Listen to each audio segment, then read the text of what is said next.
So good evening. I just wanted to let everyone know the session's being recorded and it'll be made available on our YouTube channel and emailed to everyone who registered. So thank you all for joining us for the Citizens for Regional Transit annual public meeting. Today, our friends from Citizens for Regional Transit will share about the past year in public transit and the exciting year to come. I'm Kriki Kazak, I'm Seneca Hot Clan and Polish, and I work on Buffalo Commons, which is a joint collaboration between Partnership for the Public Good, or PPG, a community-based think tank here in Buffalo, New York, and Cornell ILR Buffalo CoLab. As many of you joining us today over Zoom know, we work with our partners to offer workshops, research, and collaborative opportunities for our partners to build capacity or to learn and share about particularly relevant topics like transportation that are really impacting our Buffalo Niagara region.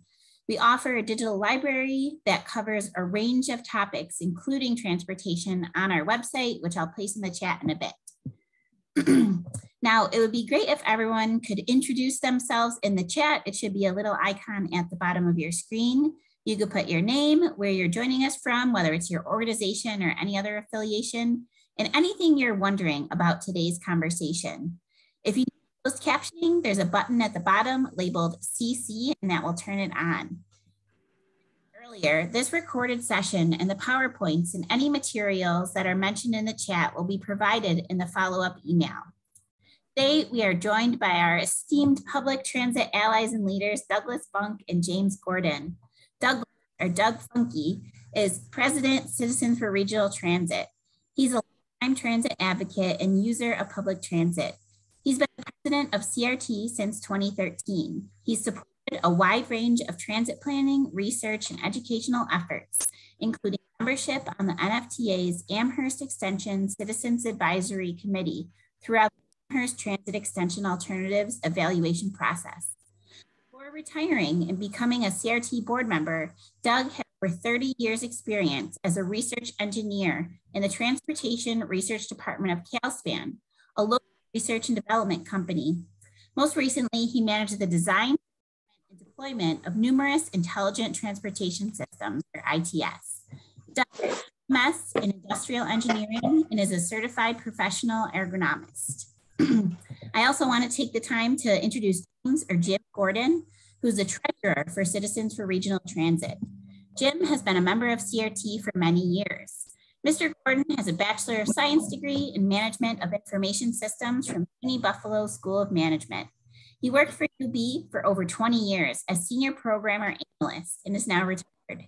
Mr. Gordon continues in retirement as chair of the UB Professional Staff Senate Sustainable Living Committee Subcommittee on Alternative Transportation. For more than 20 years, Mr. Gordon has been awarded by Microsoft's Most Valuable Professional Program. The MVP award is given to the best and brightest technical community leaders. MVPs make up a global community of over 4,000 technical experts and community leaders across 90 countries and regions. That's the regional transportation group. And are driven by their passion, community spirit, and quest for knowledge. And in addition to their amazing technical abilities, excuse me, MVPs are always willing to help others, and that's what sets them apart. Both Doug and Jim will share their presentations. Doug will summarize CRT accomplishments from 2021 and lead a discussion of CRT 2022 priorities. Jim will present an overview of the planned Amherst LRT extension and the barriers still ahead for its achievement. There will be a vote for the 2022 CRT board, and there will be time for questions and answers at the end. So without further ado, I'll pass it along to Doug to get us started. Okay, thank you, Kriki. And I want to once again thank PPG for hosting and setting this up and helping us with all the technology. It's a great help, and it's something that we struggle with and really appreciate your help with that. So let's get started. Again, this is our annual meeting. So I'm going to do a quick, brief meeting, covering some of the business kinds of stuff, and then get into the topics of the day, which is why am I? How come I can't make this go? Huh. Oh, there we go. Okay, there we go. Okay, so we just did our welcome and announcements. Where we start with nominations. very briefly, I'm going to just show the budget that we've got for 2022. Again, just the sort of checking the business box here. And then I want to review very briefly, and Jim and I were talking, we've got a lot of accomplishments that we did. There's no way we could even list them all in this meeting, let alone describe them, but I'm going to try to do a quick summary of them. But then we want to focus on the Amherst Extension, which is something we've been working on for 40 years, and where we are and where we're going, and we're pretty excited. We're actually starting to see some progress on that, real progress. And then we'll adjourn at the end. The first, in terms of nominations, this is our slate of nominees for the board. If you're a member, you will have, you've already received an email with a link to a place where you can go in and approve this slate of board members. Bradley Bethel is new. All the rest of us were on last year and continuing. We're very pleased to welcome Brad as a new board member. Brad, and there's links in our newsletter and our website that you can go in and take a look at our current board members. In a newsletter, you can see a description of Brad's background. He's been involved in Buffalo for all of his life. He's been very active in the restore our community, the effort to get rid of fix the mistake of the Kensington Expressway, something that we support and have worked on as well. And he brings a lot of skills that I think will complement our board moving forward. So we're very, very pleased to welcome Bradley. If you haven't voted yet, make sure you take a look at, if you're a member, take a look at your email and you'll be a link there. You can go in and vote. We're going to keep it open for another week, so everyone will have a chance to get on and to approve our new board members. If you aren't a member, I guess I would say, why not? Please join us and then vote and help us do this work. Real quickly too, just in terms of our structure, we've got, these are our committees, and we do have open slots for membership and grants, and we really need to get those active again. So we're working on that this year to kind of fill those two committees, as well as helping with everything else, but something that we want to try to get filled. I want to very briefly, again, just check in the business box here. In the budget, we don't have a completely ironed down with the details, but we're very pleased that last year, you can see in the bottom, we actually had a little more than $1,000 surplus, partly because we didn't do anything and go anywhere. But anyway, so our budget this year reflects that we did have a surplus last year, so we raised it from what we had last year. And we're hoping to be able to do a little better in terms of paying for people going to these conferences. Last year, we went to the Revolution. We sent 3 people, and we ended up subsidizing it ourselves for part of the cost because it's pretty expensive. So just an overview of some of our accomplishments. And this is a chart that a version of a chart that I've used in past years, just to kind of give you a list of some of the things that we've accomplished over the years. And I'm just highlighting in red here the things that have been updated in 2021. We're going to talk today a lot about the Amherst Extension.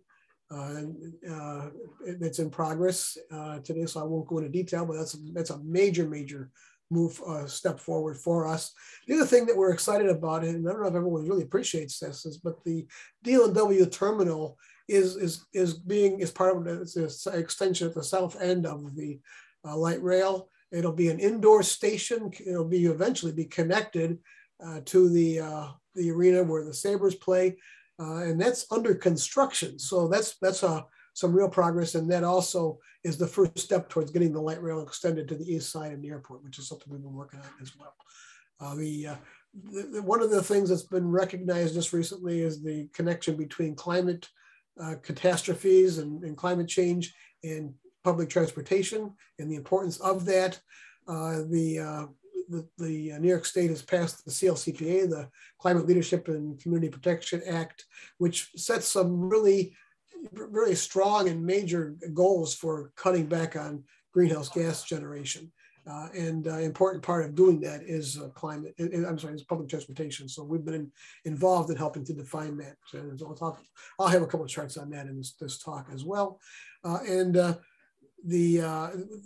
want to get a shout out to our legislators, Tim Kennedy, Sean Ryan, and actually our entire Western New York delegation have unanimously supported each year improving our budgets. The STOA, the State Transit Operating Assistance, has been going up every year because they realize that we don't have enough to really do what we need to do with the NFTA. And and also capital funding that there was $20 million passed a number of years ago, and we're getting $5 million a year. That was a Tim Kennedy effort. And that's why we have new escalators in the subway. So there's some really good progress to give a shout out on that. One of the things we worked on, I just mentioned it very briefly, is a number of years ago, we've been pushing for the world's greatest waterfront. That is to have a transit connection from Old Fort Niagara all the way to Buffalo. And when we started working on that, there was nothing. We teamed with the Western New York Environmental Alliance to fight for that. There is now a trolley that goes from Niagara Falls to Fort Niagara. This year it was extended to Lockport. We're still trying to get something connected, to go and connect to Buffalo and to fix the problem with the border and being able to also connect to Toronto via their regional rail system. So we're working on that still. And so that'll be a continuing process focus for us. Another thing I'm kind of proud of it. It's a minor little thing, but we have been fighting for improved pedestrian facilities, specifically near bus stops. And the one is in Niagara Falls Boulevard, where I live near there. That's where I catch the bus. And there was a number of people killed there because when you're trying to catch the bus and the light doesn't change, you're trying to take a shot at getting across. And they now have these nice new controls where when there's somebody trying to cross the street and push the button, the boulevard, it says you can't turn right, so you don't have the issue of turning. It's a major improvement, as well as some improvements on the road, the speed limit, and everything. And that was based on some of the work that not just ours, but with other people. We made that an issue, and it's now fixed. I'm kind of proud of that. We had this year a fellow, a Cornell PPG High Road Fellow, and we have also been awarded one for next year. And I'll talk a little more about that, but that was a paid fellowship and did some real in-depth work on the East Side Airport extension potential. I just mentioned that Jim initiated in 2021, and it'll be completed for this year. It's a training video to help immigrants who don't speak English understand how to use public transportation. So that's just an accomplishment. Again, like I say, I'll talk. I'm going to hit two topics briefly, and then get into the Amherst Extension. The Cornell High Road Fellowship. I'll give a summary of that and mention that in 2022 we were planning to extend that work and do a deep community dive or more in-depth engagement, potentially leading to building a website for the whole East Side extension possibility. So that's something I'll talk about. The climate factors that I mentioned and the metro extension is, again, we'll get to those as well. The Cornell Fellowship, what she did was she did a real great quantification, evaluation, and figuring out who lives in the East Side, who uses transit, who has access to cars, who doesn't, and how that lays out across that corridor. And she did a great job. She broke it down into sub neighborhoods, into 4 basically. And there's really some interesting things that fell out of that in terms of the demographics, in terms of the employment and the education, all kinds of things. And when you compare it to the first one, the right there, the Walden Avenue one, that's really Cheektowaga, and it's a glaring difference between Cheektowaga and what we're finding here. So there was some really interesting findings, and there's a very in-depth presentation on our website that you can look at that goes in-depth into the findings of this study. And the report is still being finalized, but that'll be up there as well very, very shortly. And one of the things about that, and this study focused on ETOD, equitable transit-oriented development, and some of the principles. And that's like an important issue because for people who depend on it, transit is a life critical service, and ETOD is basically defined as equitable access to fast, efficient public transportation. You know, basically, whether you have a car or not, you should be able to get where you need to go in a way it's competitive with driving in terms of time and convenience and efficiency. So that's what it is. She pointed out that commute time is a significant factor for escaping poverty. If we don't provide good public transportation, people get stuck in poverty, and that's something that we've been suffering with for a long, long time in this city and other places as well. And then also the sort of the goal or the philosophy is to build public or provide or invest in public transportation services in communities with the greatest need, rather than where there's an immediate return on investment. And in the past, it was a lot more on return on investment. That's the whole TOD without the E in front of it thing, which ends up not working as well. So there's a recognition now that ETOD is the way to go. And as I move, just to put this out here, the importance of the light rail system. When you compare, it really works well with the bus network. If you look at just to compare the two, you got, light rail can carry up to 700 passengers per train. Goes at 50 miles an hour between stops on a dedicated right of way, compared to 50 people on a bus moving in traffic at 30 miles an hour and getting stuck in traffic lots of times. And to demonstrate the value and the power of light rail, the light rail system in Buffalo right now, so far, is only 6 miles long, but that carries 20% of the entire NFTA ridership. That compares to over 1,000 miles of buses. It's a real workhorse, and once it gets extended the way we've been fighting for it to be done, it'll really be able to do a job. And when it connects with buses as well, it'll provide the kind of transportation network that we really need in this city. And just graphically, I won't go into details of this, but when you look at it graphically, it really jumps out at you. Wow, there's 14 buses per one train versus up to 560 cars, only 270 here, and that's every 10 minutes. I think I have a thing every 10 minutes in each direction of service. So I mean, light rail can really do a job. Buses can't. Nothing like the light rail can do. We talk a little bit about the climate action stuff that's going on both at the New York State and at within the county. The New York State, I mentioned, passed the climate, the CLCPA, which is now a law, which calls for significant reductions in greenhouse gas generations. It's baseline to 2016, and they're calling for, this is in law, to reduce greenhouse gas emissions by 40% by 2030 and by 85% by 2050. And if you look at the makeup of those pollutions, of the greenhouse gas generation sources, the purple bar at the bottom is transportation. Obviously, it's the biggest part. And within that, the blue bar is cars, light duty vehicles, covers up about half of that is from cars. So we really have to focus on cars to fix this problem. And if you look at the brackets we have to reduce, you can just see that we just have to start getting at the problem with transportation, and public transportation can do that. And just the New York State CLCPA, the draft scoping plan just came out. We're still reviewing it. We've looked at it briefly. It covers several categories. The first one is transportation, and the others are listed there. And they've got several strategies. First is to get all the cars be electric. And then secondly, and the second and third on this list is provide significant increases in availability of public transportation and investments, which we're very, very supportive of, and I'm glad that that's a part of their plan. We would have put those first, and we would have moved the electric cars thing down a little bit lower, because I think that there's a lot of people who think that all they got to do is get electric cars and we solve the problem, and that's not the case. In fact, this chart shows that it's not the case, because we still have tons and tons and tons of tires, just for example. And cars themselves are 50% plastic. And if everyone's driving their own car, half of it's plastic. It's all plastic is petroleum based. It's a huge problem. Then cement that's required to carry all the cars and to park all the cars, every ton of cement generates a ton of CO2. So that's part of the problem. We've already got 4 billion tires in landfills and stockpiles waiting for us to figure out what to do.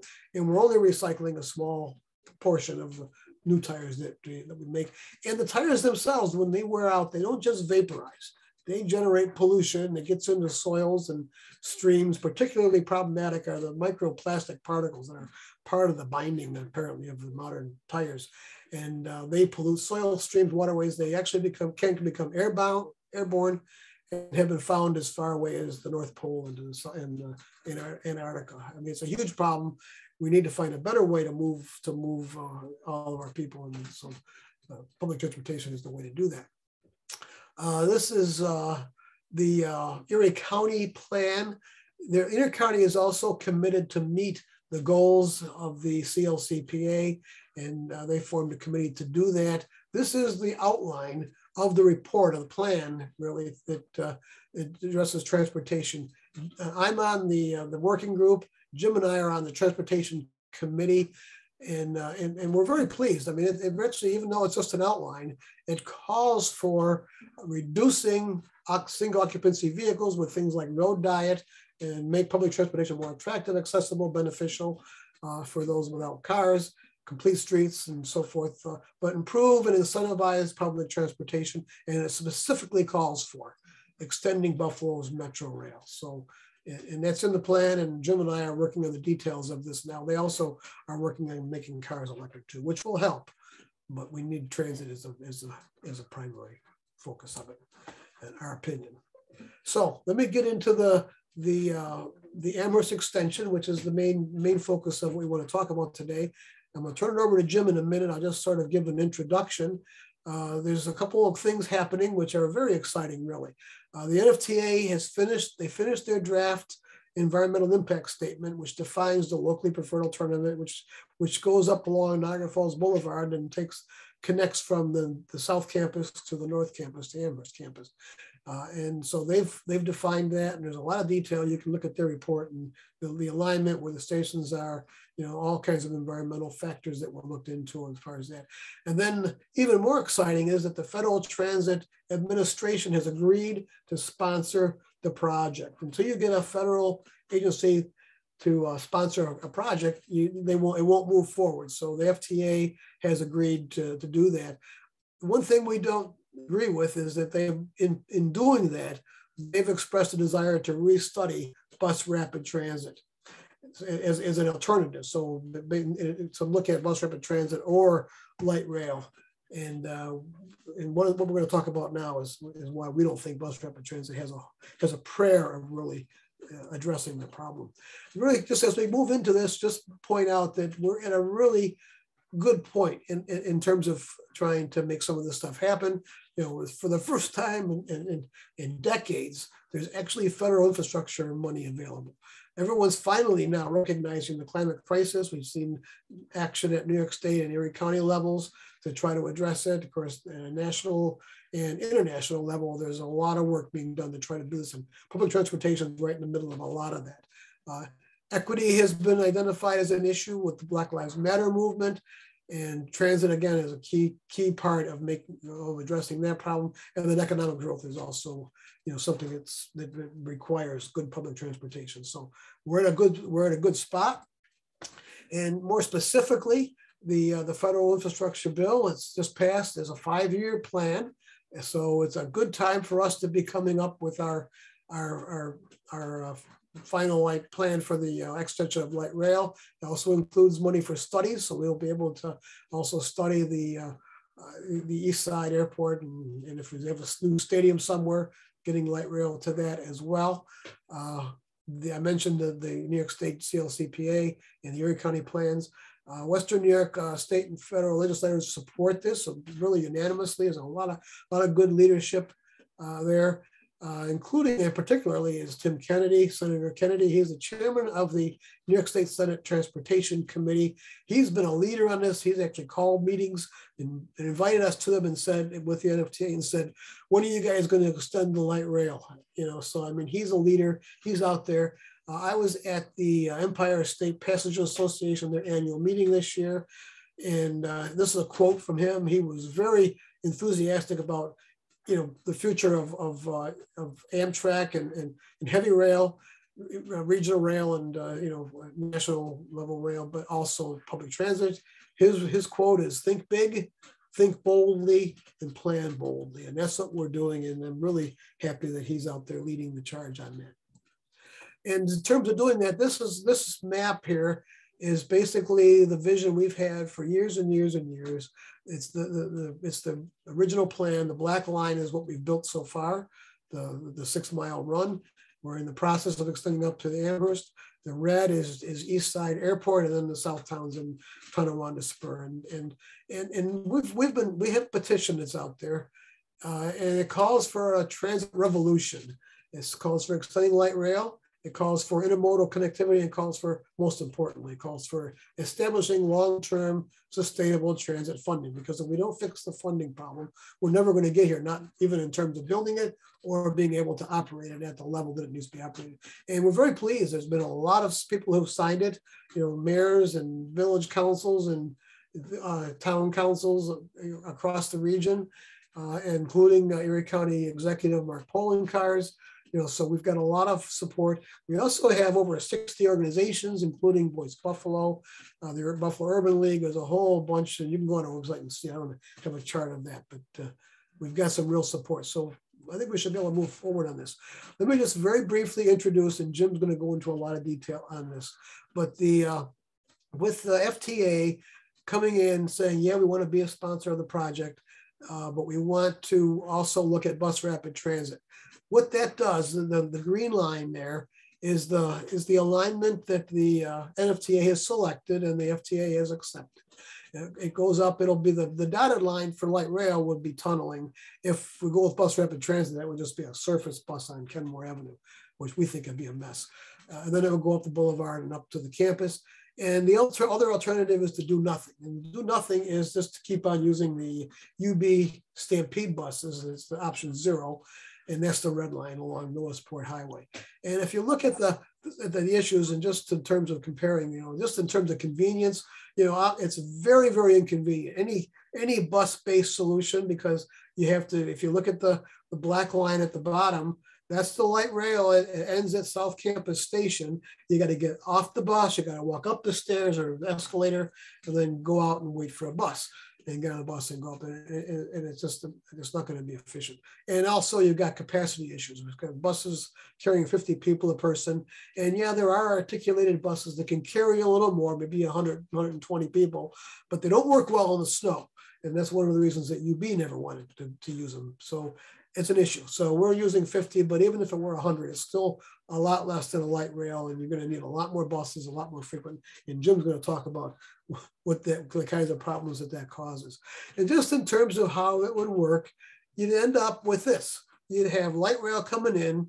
You'd have, hundreds of people, as many as them. If you had a football game going on at the stadium, you may have 700 people on that train. It may be completely full, but you're going to have several hundred people, a couple hundred people every time that train shows up, every 10 minutes, going up and filing up, going up the escalator, and then they're all going to want to go on and get on a bus if they're going out to the Amherst campus. And you can't fit that many people on a bus, so you got all these buses, and it's going to be a mess to try to coordinate it. But that's one of the reasons that we're against it. Now, it's worse going out toward the Amherst because of that issue. Of course, coming in, you got a bus, you go down and wait for the train. But it's a big problem in our opinion.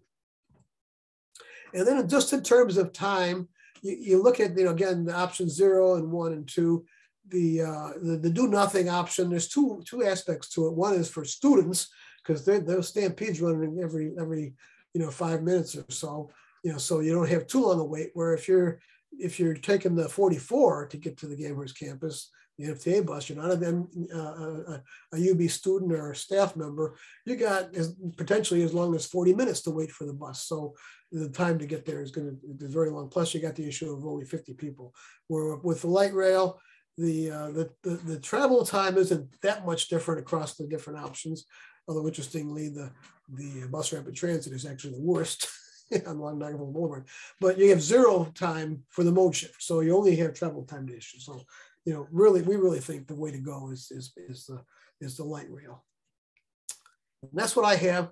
And why don't I figure out how to get out of this and turn this over to Jim. See, I gotta stop sharing, I think. How do I do that? guess I can just close this out. At the bottom of your screen, in the middle, it should say, yep, you got it. Okay, I did. Well, I just closed that's the fallback. Jim taught me that. You can just close out the application. So Jim, it's all yours. Why don't you bring up your presentation and walk through it. And I'll unmute my microphone. Good evening. Thank you for coming.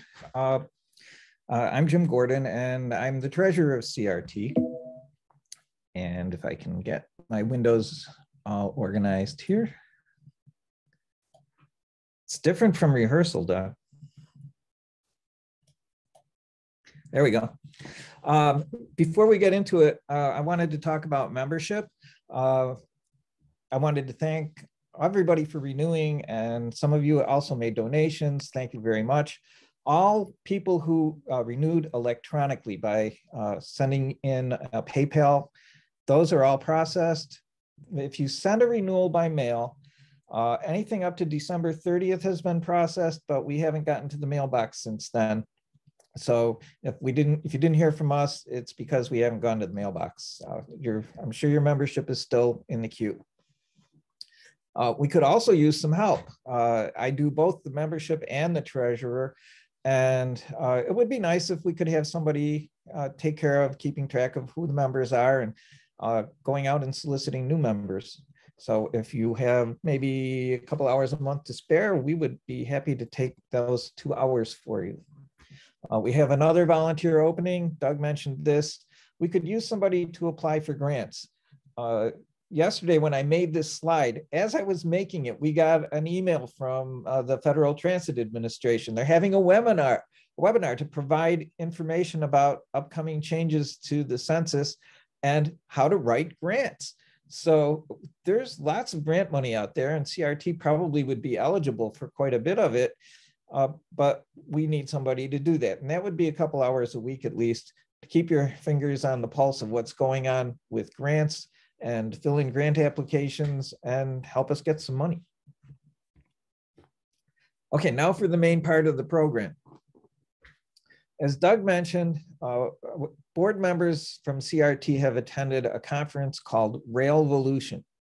It's a national conference, and it's mostly for transit professionals, transit agencies, professional planners, urban planners.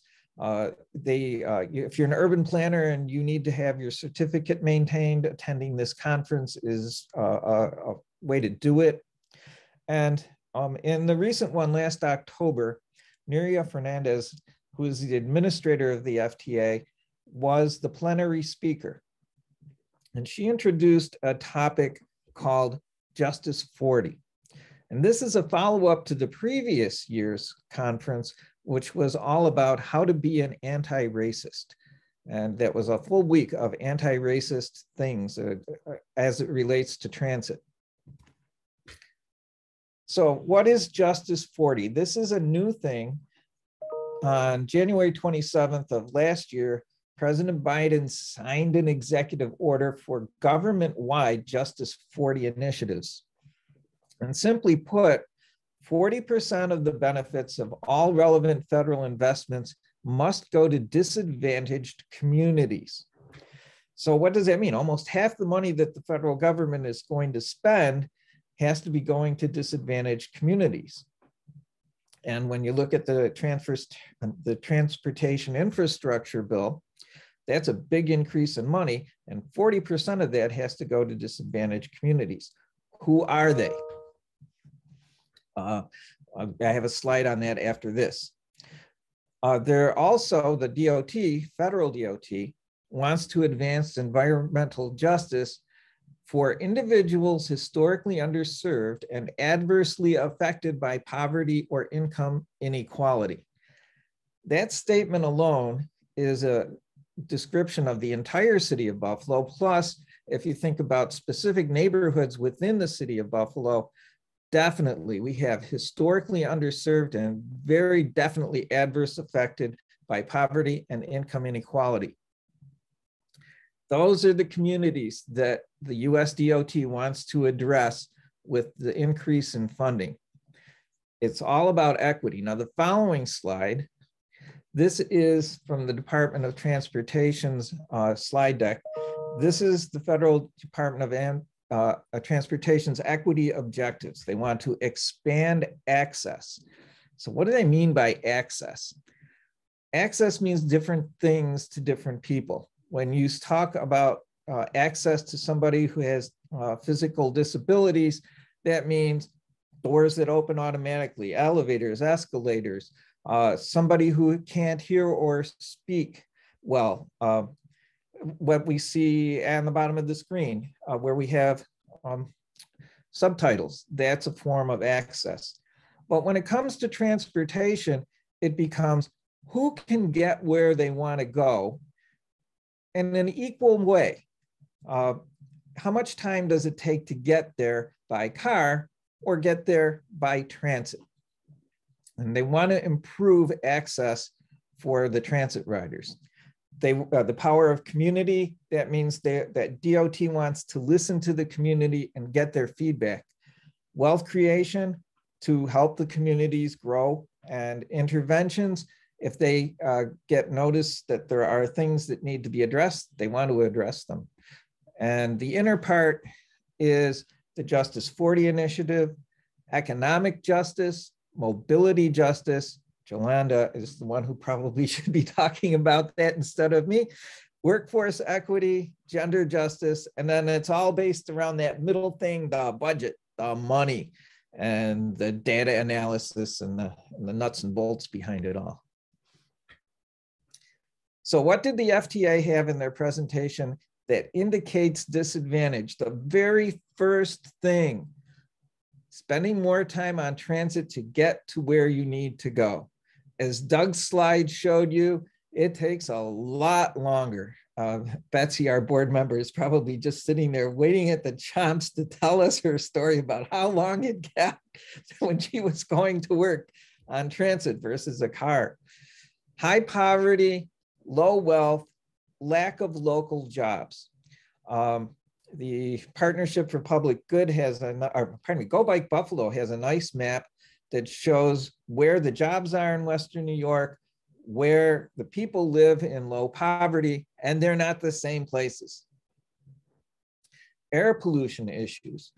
Jolanda is here, and so is Bradley. Restore Our Community Coalition. The Route 33 pollution issues are just enormous, causing lots of illness on the east side. Hazards caused by climate change. Did we get a snowstorm today or yesterday? Anybody remember that? History of discrimination or racism. When it comes to the Amherst Extension, there is a history of discrimination and racism that I have documented. I think that has abated quite a bit, but if anybody wants to talk about that, we're gonna have questions and answers afterwards, and we'd be happy to tell you what we know about that. Commute time, oh, there's the map. Areas of high poverty, major employment areas, and minor employment areas. The little dark stuff in the left part of the map shows you where the high poverty concentration is. The employment areas are not in those same places. And the drive times going to and from work versus car, the chart at the bottom, the little table at the bottom shows that in almost every case, it takes almost double, sometimes more than double the amount of time to get there by transit than it does by other means. Benefits of transit, according to the Federal Transit Administration: reducing emissions, improving air quality, providing access to affordable housing, education, and employment. This just came in today. Harper's Index, January 22, says, the increase in 2021 in the amount of US electricity generated by coal-fired plants, it didn't go down. It went up 22% last year. I was just blown away by that statistic. And I hear all these environmentalists saying, we're gonna have solar, we're gonna have solar and wind, Jim, wind. Yeah, and wind, yeah. And I did an analysis. There's a website you can use the solar component of That's an end date. electricity in Western New York is 0.4%. Just, I hope that it all changes, but it's not changed so far. So what's the future? We need an electric car that glides over the pavement without tires, has no batteries, doesn't have the weight of the batteries to move around. You don't have the pollution from making batteries. You don't have pollution disposing of batteries. You don't have the risk of battery fires. You don't have extra wear and tear on the pavements. There it is. That's what we need. Those cars don't have tires. Metro Rail has never put out a tire yet. So what are the implications of the new federal funding that's coming in? Buffalo has major access barriers. I listed some of them here. New York 33, the Kensington Expressway, the South Campus Rapid Transit Subway Station, which denies access to the UB North Campus for anybody in the city who wants to go there. The North Campus is the largest employer section at UB. UB has good jobs, they have education. If you want to get there, it's a 17-minute ride from downtown by car. It can be 2 hours or more by transit. The 198 Skagit Expressway divides North Buffalo. We have the Interstate 190 that keeps us away from the waterfront. The Robert Moses Parkway, keeping people away from the Niagara River, and Niagara Falls up in Niagara Falls. Things are being done about it. New York 33, Restore Our Community Coalition. Yay! The Greater Buffalo Niagara Regional Transportation Council. Governor Hochul has mentioned several times lately in the past few weeks, she wants to grab some of this new transportation money to address the New York 33. New York DOT wants to put a cover over part of it. Our big deal, the UB South Campus Rapid Transit Station. That's us, the NFTA, Federal DOT, the towns of Amherst and Tonawanda, UB, and a little tiny bit with the city of Buffalo. New York 198, that's the Greater Buffalo Niagara Regional Transportation Council's baby, and they're using the slogan Region Central. They're doing the study on that. We don't know of anybody working on getting rid of the 190. In Niagara Falls, the Robert Moses Parkway is being handled by the city itself, New York DOT, the Greater Buffalo Niagara Regional Transportation Council, and the New York Power Authority. So now we'll focus on the Amherst Extension. This timeline, in 2013, this timeline came out. Doug and I were joking about this earlier today. We couldn't figure out how the NFTA knew in 2013 that there would be an influx of federal money at the end of 2022, which is where the little red line on that chart is. We have gone through workshops, tier 1, tier 2, tier 3 meetings, tier 3 reports. And in 2018, we started on the local, the NFTA, Draft Environmental Impact Statement, the DEIS. We're now at 2022, and if you look, there's not much timeline left. The next stage would be the federal grant process, secure federal funding, and you start construction in 2024. We've gone 8 years and haven't missed a beat on this timeline on the NFTA's Amherst Rail Extension. We are exactly on schedule. So what happened in 2021? The FTA took over as lead agency, as Doug mentioned. The FTA had a comment period, a public comment period for their draft environmental impact statement, which was a little different from the NFTA's, but basically it's the same alignment. They kicked the proposal back to the NFTA and wanted comments on bus rapid transit, and boy, did we give them comments. You can download our entire, I think it's like 15 or 20 pages worth of comments from our website. And Cricky put a link to it in the chat. And on October 19th, 5 days after they closed the comment period, the FTA announced the Justice 40 thing, which we were flabbergasted at. Like, if we only knew about the Justice 40 thing, we could have used those as additional arguments in favor of going with light rail. So what we did tell the FTA about bus rapid transit, well, the buses don't have enough capacity. There's 20,000 boardings. That means 20,000 people get onto buses at UB's North and South campus every single day there's classes in session. That's a lot of people. That's as many people, if not more people, than ride the Metro Rail. So extending the Metro Rail would double the ridership of our line and make us look really good in the national averages, because we would have a very highly used long system that is comparable to many of the others that are out there. BRT requires the mode change at the UB South Campus station. That's the Justice 40 thing. We wish we could have told them that, because the Justice 40 says that having a mode change like that is unacceptable. It adds a burden to the transit rider in terms of time, in terms of people with disabilities. It makes it almost impossible for them to get there. It's not good. BRT doesn't take advantage of the fact that we already have a subway, like duh. And CRT performed a field study. The field study shows bus bunching delays are inescapable. Doug mentioned this, and I have a slide that shows that next. UB already has a form of bus rapid transit already operational in that corridor. They run 3-minute headways. Now, what's a headway? That's how much time is between one bus and the bus ahead of it and the bus behind it. So that means every 3 minutes, a bus leaves the North Campus heading south. Every 3 minutes, a bus heads from the South Campus going north, and they all drive on the same route, which is the yellow line on this map. They follow Millersport Highway, Grover, Cleveland, as opposed to the blue line, which is the proposed preferred local alternative that the NFTA submitted. And that's the one that the FTA is considering.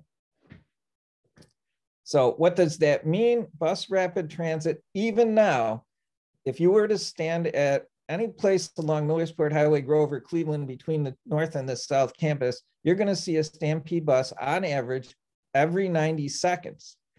You figure out if you're driving and you're on Sheridan Drive, how long that traffic light is at, say, Millersport and Sheridan Drive.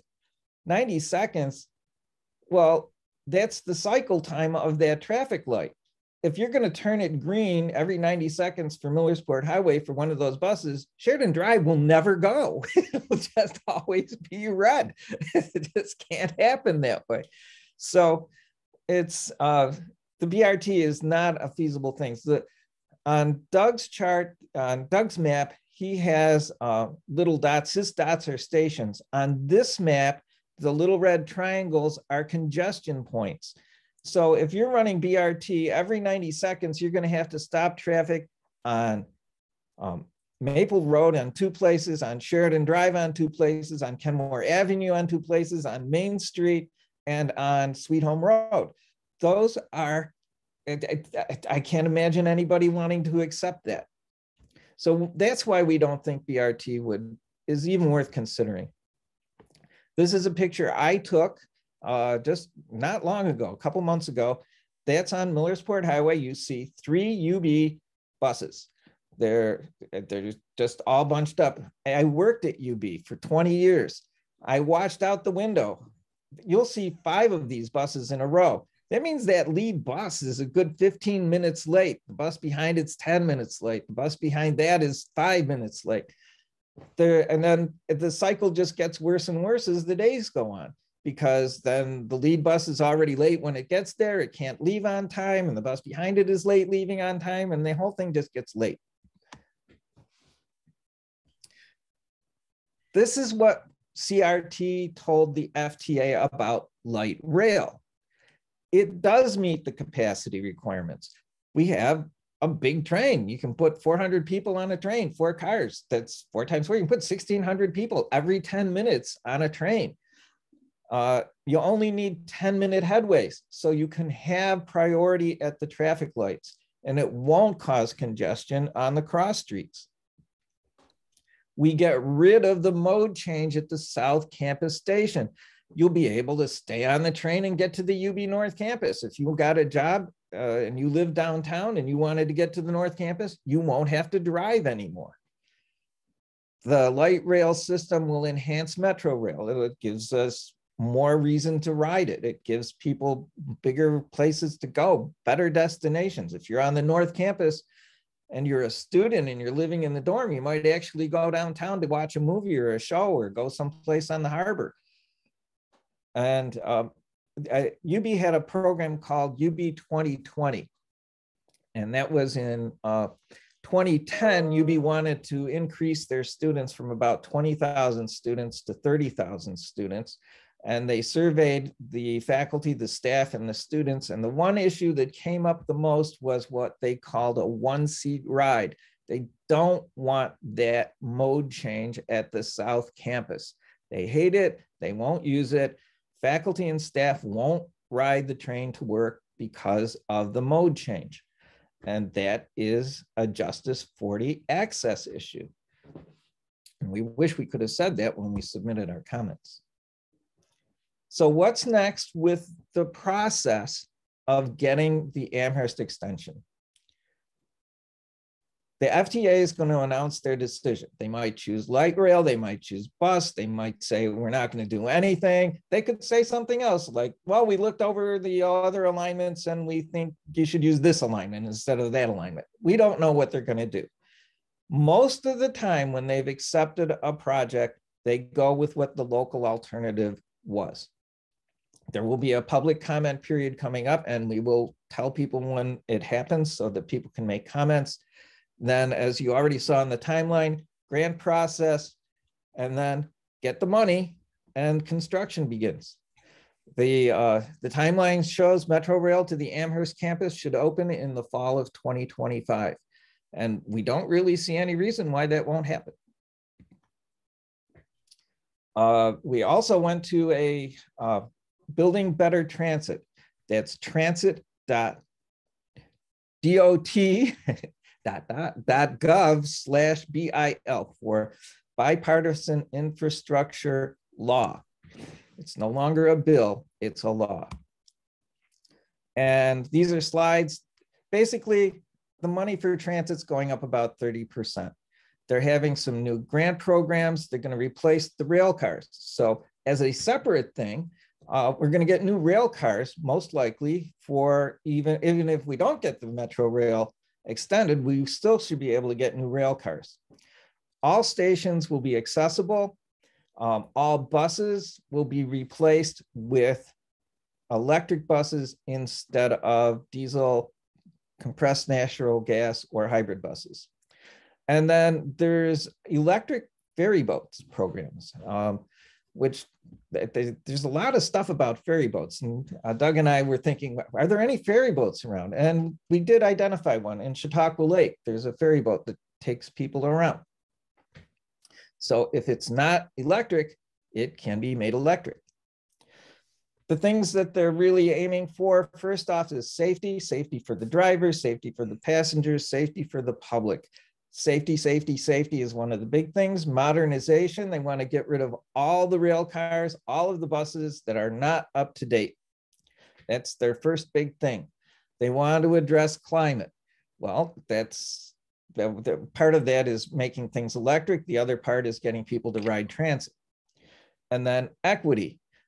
Investments include Justice 40 to help eliminate transit deserts, improve connectivity to economic and social opportunities, ensure universal accessibility for people with disabilities, support minority and women-owned businesses. Now that comes in the construction phase of a lot of this stuff.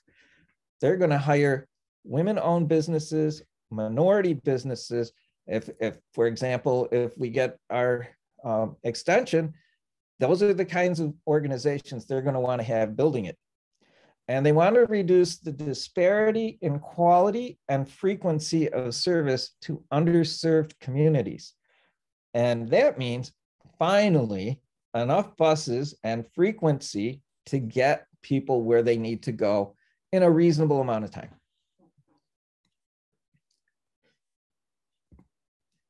So what else is in there? There's some new categories. There will be money for studies of Metro Rail extensions. So a lot of money for studies. And in order to have a project get going, you have to study it first. So we're recommending that they start first with the East Side Airport and then the South Towns. And then if there's something left over, maybe for Niagara Falls. We're in a unique position. Our Congressman Brian Higgins is a member of the House Committee on the Budget. Senator Chuck Schumer represents us. He's the Senate Majority Leader. The governor is from Hamburg. Tim Kennedy is the chair of the New York Senate Transportation Committee. And there are other elected supporters that we have. It's looking pretty promising that between this group of people, we might be able to actually get the money. And in the large scheme of things, we're looking at $1.5 trillion. $1 billion for Buffalo to get this done is really small potatoes for it. So I'm not thinking it's going to be that hard to get. I'm hoping not. We encourage all the elected officials to speak with one voice, supporting the extending of the Metro Rail to the North Campus. And we also want to have others join in. The University of Buffalo, we would love to have community groups join in. One of the things that is puzzling us is this is $1 billion project, and other $1 billion projects like the stadium is all in the talk of the town. And the 33 is always mentioned, the 198 is mentioned, and people are not talking about the extension to the Amherst. And that's a big thing. And of all the things that's going on, that's probably the most likely one to happen. During the scoping meetings, Doug already mentioned this, the comments that we hear over and over. Why hasn't this been done already? What are we waiting for? And we think that the FTA will probably make it happen. Well, we're very optimistic on this. And then now we get public comments from our public here in the room. Thank you for letting me gab at you. So what happens next, Cricky? What do we do? Yeah, Unmute everybody? Yeah, thank you, Doug. Thank you, Jim. If you have any questions that you want to voice out loud, you're welcome to unmute yourself. Otherwise, you're welcome to type into the chat any questions, and I can read those aloud if you're comfortable doing that. But one of the questions that I know has been asked and was asked prior to this is, what is most money locally being spent on for transit and transportation? And I know you touched on that a little bit, but if it's not being spent on the things you're asking for, what is it being spent on typically?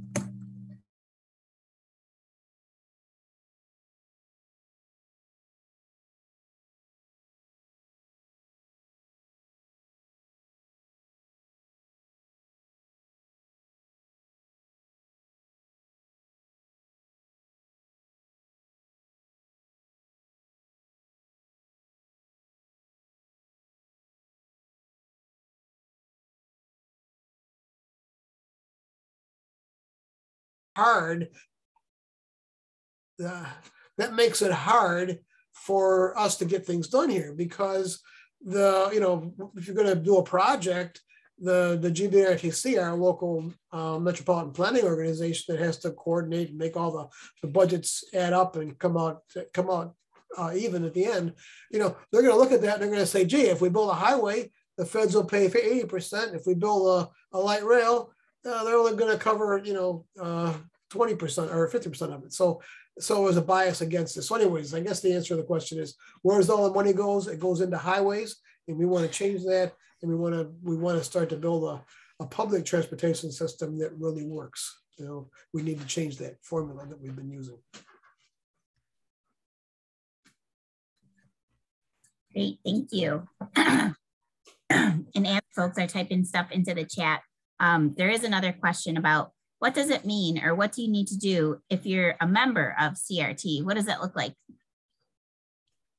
To join, you just become a member. You just sign up. You go online on our website, and there's a place to become a member. And when you do that, you'll get emails telling you when we have events and so forth.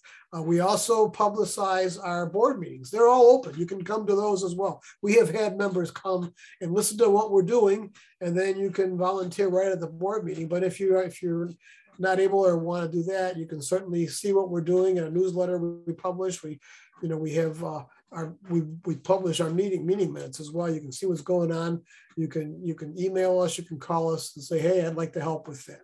And then also we have our quarterly meetings. Come to those, because that's where we all come together and start talking about this stuff and getting some ideas moving.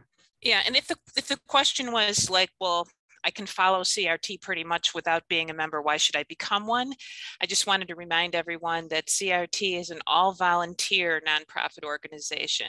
So all of the hours, and believe me, there are many, Doug was supposed to retire. This man is not retired, take my word for it. All the hours he puts in. So the only budget we have at this stage is membership dues.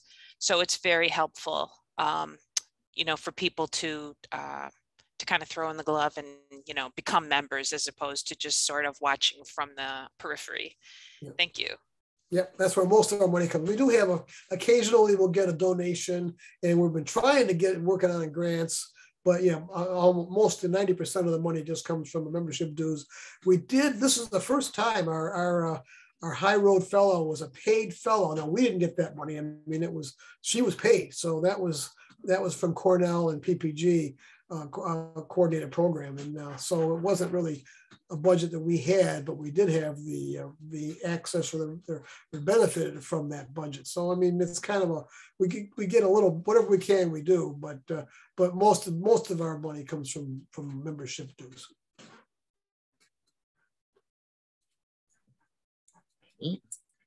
There was a question that we had from someone, and this was from your previous meeting, but we weren't able to answer it in real time because it was a little bit delayed. But is there anything that the mayor of Buffalo can do in relation to transit or transportation, or is there any ask? Well, one of the things I showed you that petition, so he can at least sign our petition. Now, we do have a quote from him saying that he supports the Amherst Extension.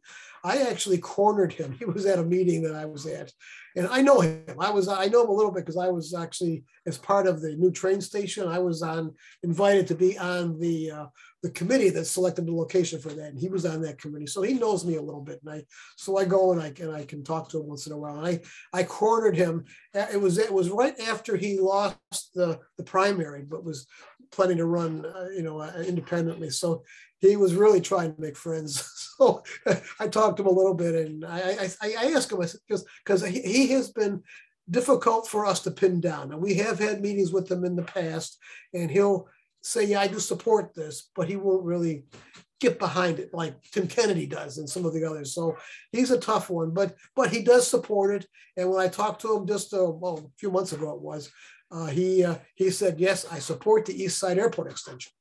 Now support is, what does that actually mean? And we need to keep on trying to get with him. He's one of the few that we really tried to get him to sign our petition, and we just haven't been able to do it. We've got Mayor Deister. We have to update that. Once this pandemic is gone, we'll start meeting with people again. But we've got several mayors across the area. The Tonawanda mayors have signed it. We wanted to get the mayor of Buffalo. We do have the Common Council. They have signed it, Buffalo Common Council.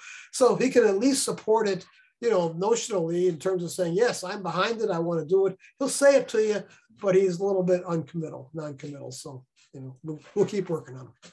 Yeah, we're hoping that the last election kind of lit a fire under the mayor to put his money where his mouth is a little bit more for the East Side. Whenever I see him, I always ask, so Mr. Mayor, what are you doing for the East Side? And he will just say Northland, full stop. So, we really have to, get him to really apply himself, use his pulpit, if you will, to speak up in support of projects that will support development in the East Side, people in the East Side, help get them to jobs, and not just point to one signature project, which is nice. Northland is great, but it can't end there. So I have a question of one of our other board members. I'd like to ask Seth, because Seth knows the quotations that happened in the past about racism and how he would like the mayor to address that with regard to the Amherst Extension. Sorry to put you on the spot like this, Seth.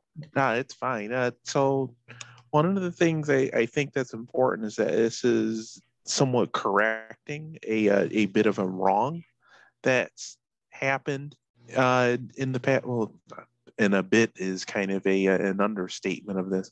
This is largely an access issue that's brought on because of the notorious racial segregation that has really been a major feature of Buffalo. Buffalo's long had a reputation as one of the most segregated cities in the United States. And there's a lot of those historic patterns that have been reflected in the lack of rail expansion. In fact, public transit expansion in general. Like there'd been a long issue about having spotty at best bus service to even major employment destinations. So you'd have the jobs that would suburbanize, and then those people who would really rely on a lot of those jobs, they would end up having to have 2-hour commutes or so because there was a restriction or just an afterthought of having transit out there. So I think of this as kind of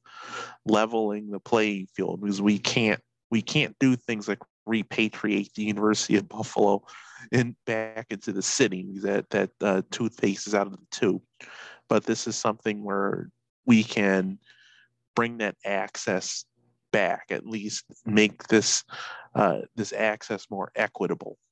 I think that's a particularly important sort of mission that we would have from this kind of thing, kind of correcting things correcting some of the wrongs of the past, really. Well, one thing I would add to that is there was a perception early on that light rail was really for people in the suburbs, to get people from the suburbs to jobs in the city and back up. And the point is, and Jim made it in his talk, those trains run both ways, and they benefit a lot of people in the city because there's a lot of jobs, there's educational opportunities out in Amherst and at UB, and it connects our whole region, and it starts to address some of the racial issues that we're talking about here. And I saw Dlnw raised her hand, and I'm a big fan of Dlnw. And so if Dlnw, if you want to say something, please unmute yourself. We're listening. Oh, she says, no, she didn't. Oh, I didn't raise my hand. I think you guys are doing a great job. I have nothing to add at this point. Yeah, I'm happy to be here. Well, could you introduce yourself at least? I don't know if everybody in the room knows you. Oh, so my name is Yolanda Hill. I'm the founder and president of Color Girls Bike 2 and the coordinator for the Fair Fines and Fees Coalition here in Buffalo. And I just do all things around advocacy related to transportation, streets, and really trying to just create a better, more livable, vibrant communities in communities where Black and brown people live.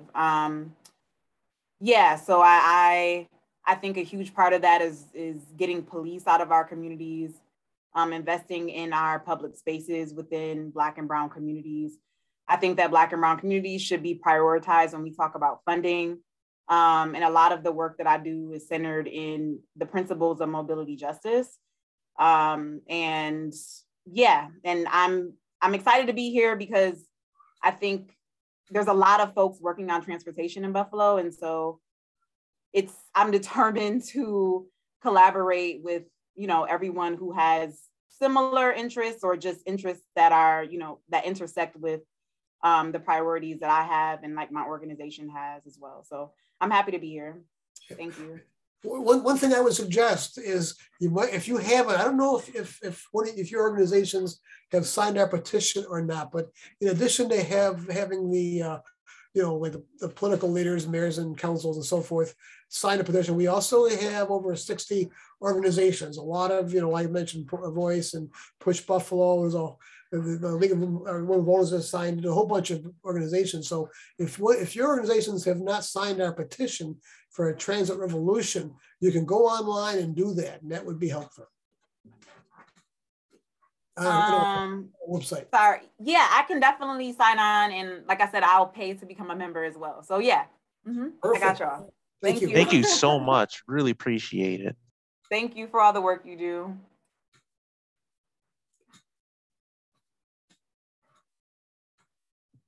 And now I want to put Bradley on the spot, because Bradley is brand new to us, and I'd love to hear what he thinks about all of the stuff we talked about tonight. We're putting you to work right away, Brad.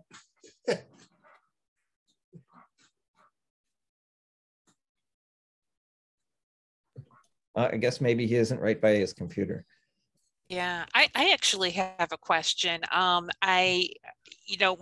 When Lizzie Tabor, who was our PPG High Road Fellow, she completed I guess you could say, an advanced draft of the paper, and CRT has been a little bit technologically challenged and time challenged and everything to go through it all, make sure that all of the charts have been checked, and it's, my role in it was really copy editing at a very fine level, but it's been a multi-layered process, and many people, moving the finished product from one person to the next.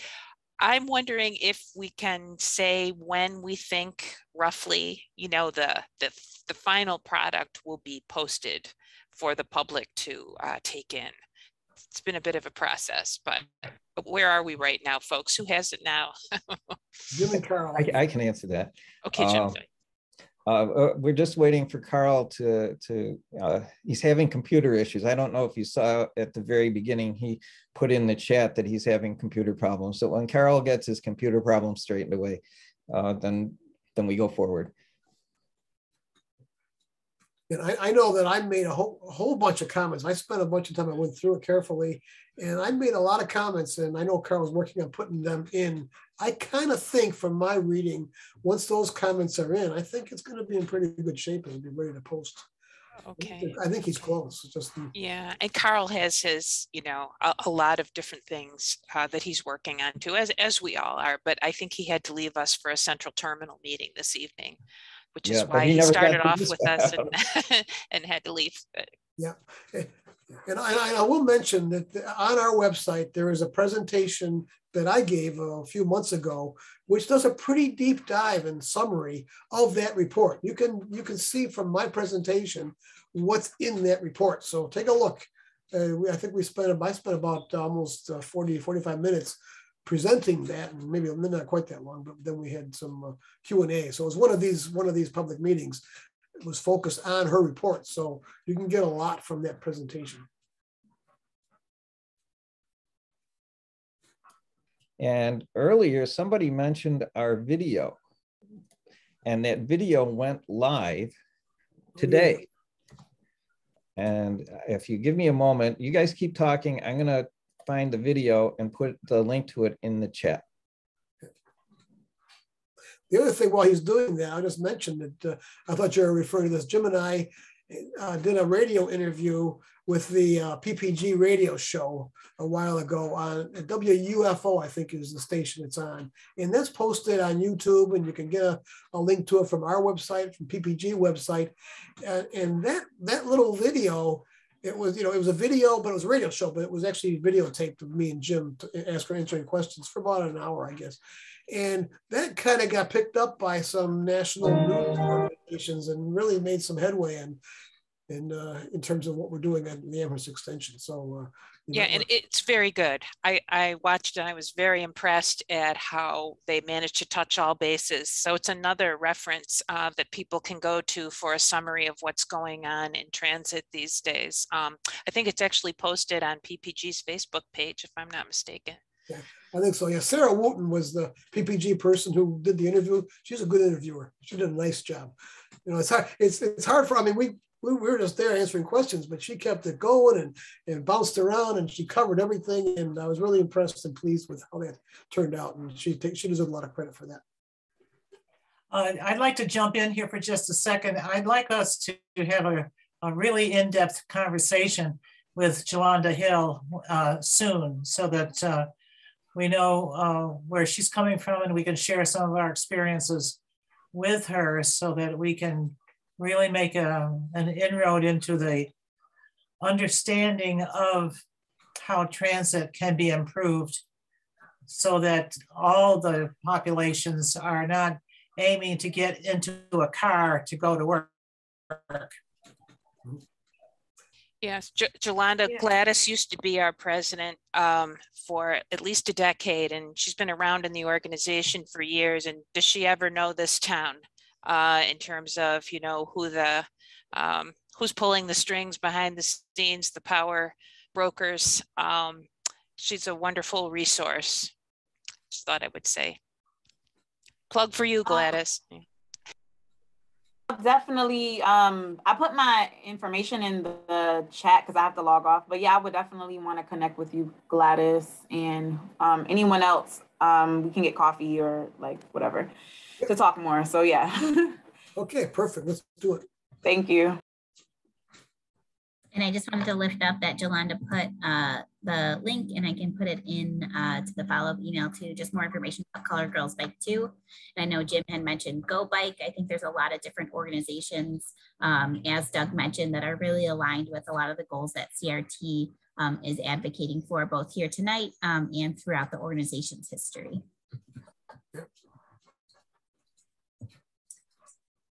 I think those were all the written questions that we had. So if any other questions that they wanted to ask aloud, you're invited to do so. Yeah, Jim, did we get the link to the video for immigrants? It's like a silent, you know, kind of like a universal language, pointing, cameras following people walking every step of the way between Jericho Road and, yeah, I just watched it today. It's in the chat. I can put it in the chat. Okay. I can share the screen if you want to watch it. There's only a handful of us left. Yeah. Well, we're probably wrapping up, I'm imagining. Is it almost 7? It's 6:52, 6:53. Yep. Okay. Yeah, the video is about 6 minutes long, and as Betsy said, it was made for Viva. It used to be called Viva La Casa, and it's now part of Jericho, and they have a lot of refugees who need medical care. They have to go from Viva La Casa on Wyoming Avenue and go all the way over to Barton Street on the west side and come back. And many of them don't speak English, and some of them don't read and write at all. So it was quite a challenge to figure out a way to try to show them how to get from where they are in this building in a city that they've never been to, and they're strangers and they have nothing on them but clothes on their back, and how to get over to the Jericho Road Healthcare Center on Barton Street. And so we decided we would speak no words. We would only show people how to do it. Betsy was instrumental in helping us figure out we needed to put in, oh yeah, no, really, we thought it was all done. And Betsy said, you know, I can't really tell when the person is walking necessarily from when the person is riding on the bus. Is that not one of the things you said, Betsy? Oh, might have been. Yeah. Okay. And also a little bit better on the directions. So we added arrows, we added a lot more visual things to say, you know, this is where you walk, this is the direction you take, this is where you turn, and without using any words to get you there and back. And I think it's a big success. Today, Matt, the head of Viva on Wyoming Street, got to see the video, and he is ecstatic over it.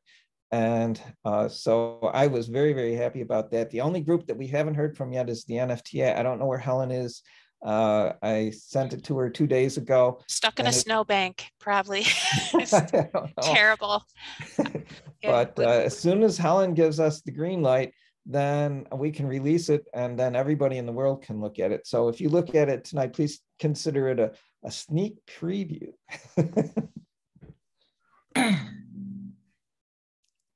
And I can wait till tomorrow to send it out just in case she's able to respond tonight or tomorrow morning. I don't know why she hasn't replied. I left a voicemail. I sent her an email 2 days ago.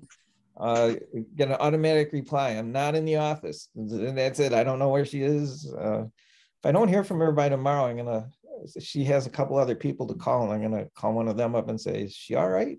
Yeah, maybe she lives on a street like mine that saw its first snowplow this morning.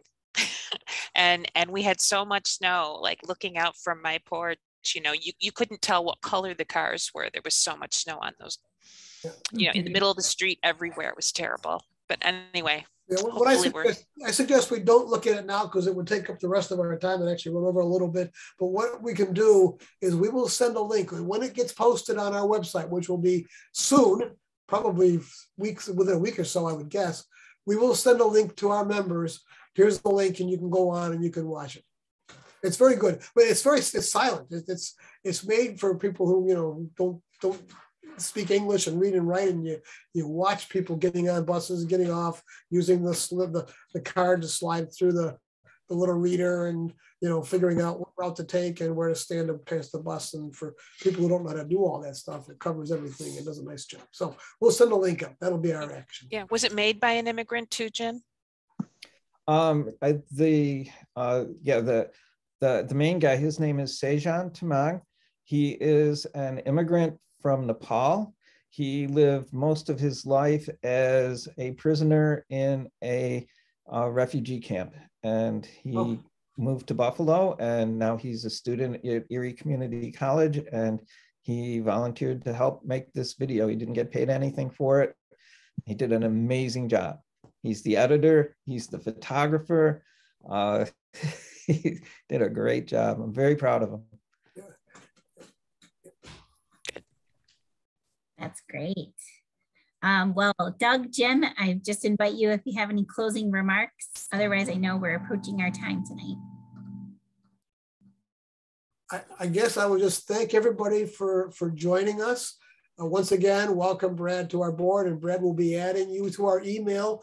I hope we don't overwhelm you. We do have a lot of email. You do the best you can to keep up with it. We're welcome you to our board, and we do have to kind of go for a week to get the vote. But I'm sure that we have to get voted in too. They could decide they don't want us either.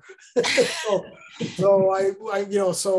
we're gonna connect you right away to the emails. You'll start getting them, and we do have a board meeting in February, so you'll hear about that. Then we'll link for that. It's in the first Tuesday of February, which we have our meeting. Which is actually February 1st. It's first. It's the first of the month at noon. It's always the first Tuesday at noon. Yep. And I want to thank everybody for coming and being part of this and supporting us as members and helpers. So thank you. And I echo Doug's, and I say thank you. And Bradley, go ahead and talk. I started to talk over you. The only thing that I had mentioned in chat earlier is that as the newest board member, I would like to pen an article for Buffalo Rising to reiterate our prospects for Metro Rail expansion. Sure, that sounds great. We can work with you on that. Yep. Okay. That's perfect. We need the help for doing that kind of stuff. So we appreciate you stepping up. Yes, a communications guy added to the fold. Thank goodness. So. We'll talk. I'll put that on the agenda for the February meeting, and we can let you take the lead on it. Okay. Great. We'll see everyone at the board meeting, and no doubt hear from each other a lot in the interim. I'm assuming Brad is going to be added to the board mailing list. That's what I just said. Real soon. Yeah. Okay. Yeah, we can do it. Yep. Is that already done or no? I don't think so. Okay. It wouldn't have been done before today, but okay. Yeah. Just you can whoever wants just send me your email address. Get me at Seth Triggs. Oh, here, let me just put that in here. Just use that. Send it to me. I'll add you as soon as you send me whatever email address you want to use. All right. Okay. Thank you so much, Cricky. Okay. Oh, great. Oh, you're welcome. And do that right Bradley put his information in the chat.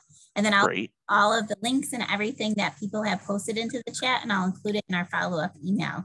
But I just want to thank you all for sharing this exciting information. I know that there's a lot of folks who are particularly interested in transportation, since it impacts, as you mentioned, so many other aspects of our economy, of our families, of our workplaces. And so thank you for taking on this issue. And we look forward to working with you this coming year. Thank you.